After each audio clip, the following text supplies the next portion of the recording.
My presentation today is on the SLP's role in co-treatment in the medical setting. I felt like this was a good topic because I feel like I really benefited from co-treat sessions as a student in my medical placement.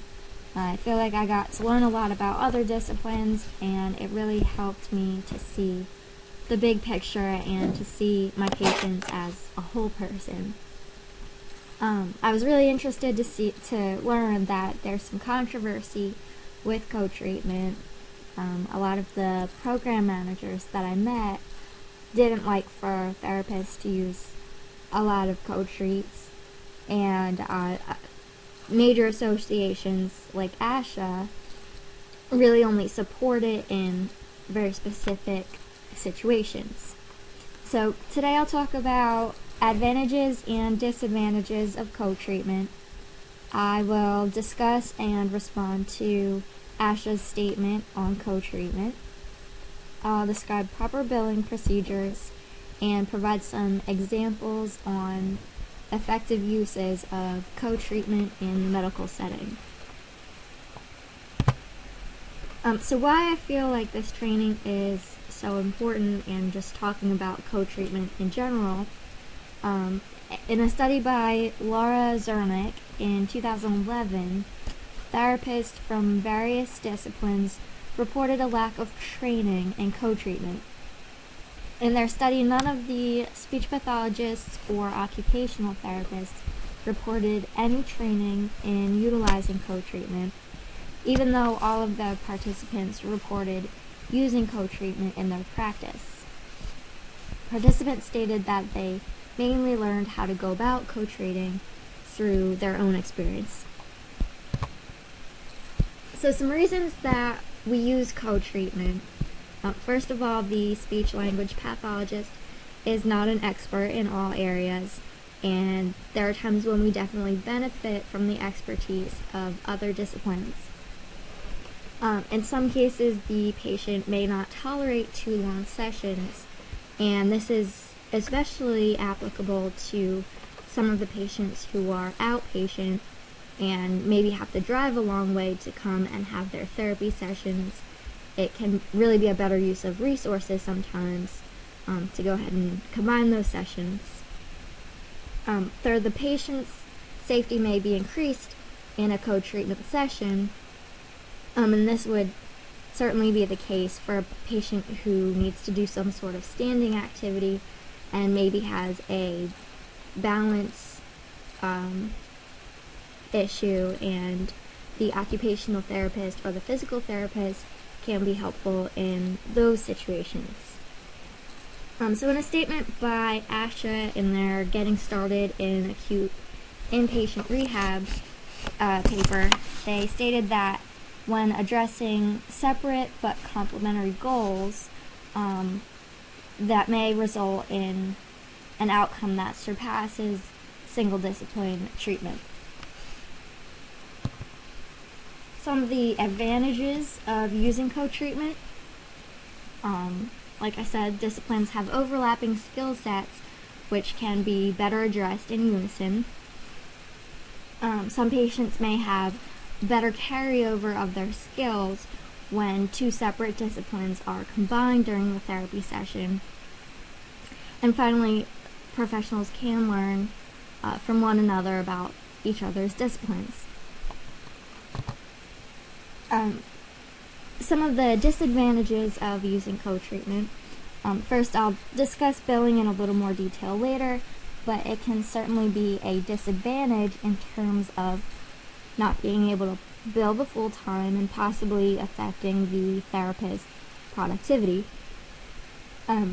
Many patients benefit from more one-on-one attention without having to kind of separate their focus on two separate tasks or two separate therapists. And finally, co-treats are often unplanned and uncoordinated. This was a point that was mentioned in the article by Zernick, and also something that I've experienced during my clinical placements. Co-treats would often come about when two therapists were competing for the same time, or when our schedules were shifted, and maybe showing the session was the easiest option for both therapists. But that's not necessarily the best treatment for the patient. So the following couple of points here are ASHA's statement on co-treatment, and these guidelines were created in unison with the governing associations for occupational therapy and physical therapy as well. So first, co-treatment is appropriate when coordination between the two disciplines will benefit the patient, not simply for scheduling convenience. Second, documentation should clearly indicate the rationale for co-treatment and state the goals that will be addressed through the method of intervention. Third, co-treatment sessions should be documented as such by each practitioner, stating which goals were addressed and the progress made. And finally, co-treatment should be limited to two disciplines providing interventions during one treatment session.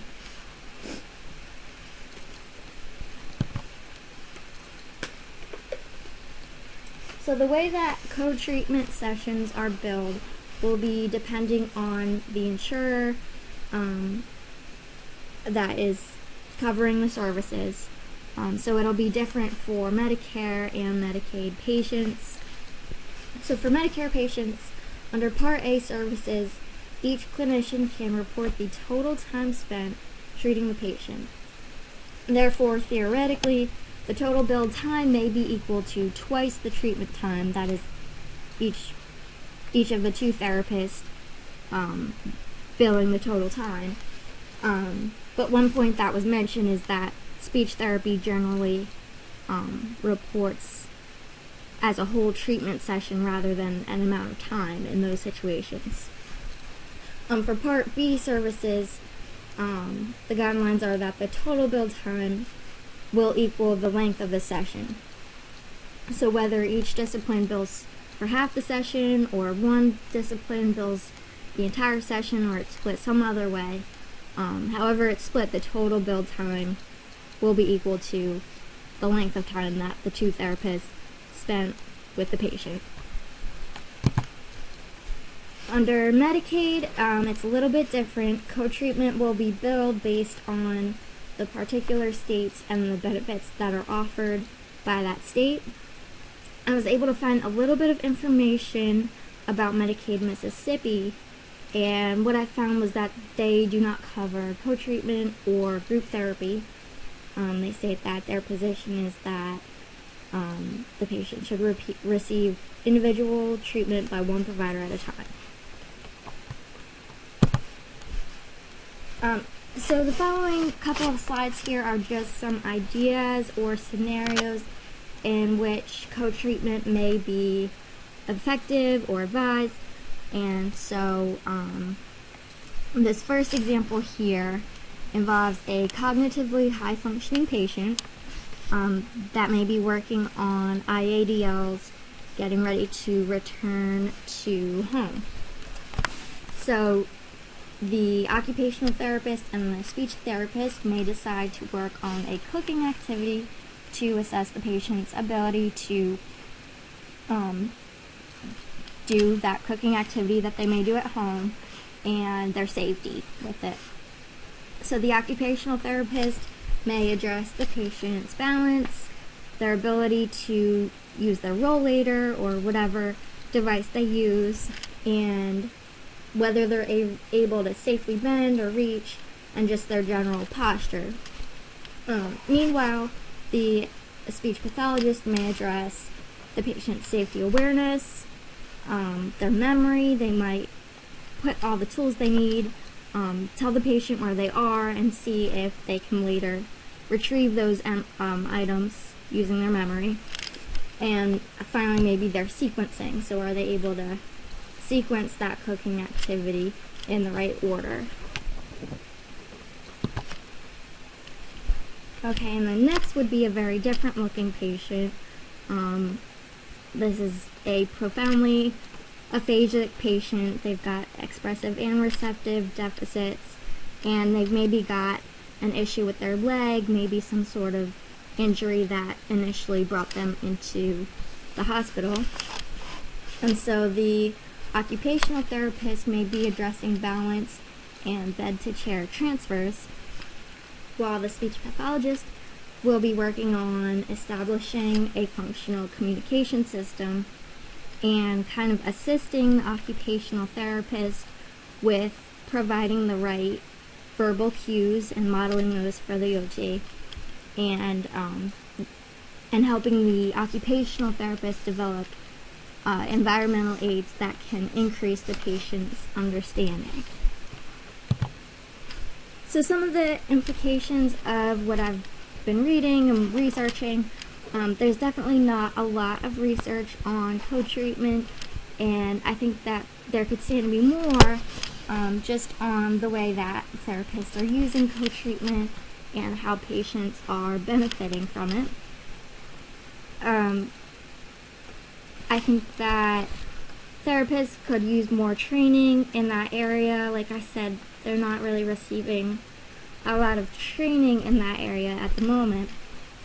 And finally, just more policies guidelining the utilization of co-treatment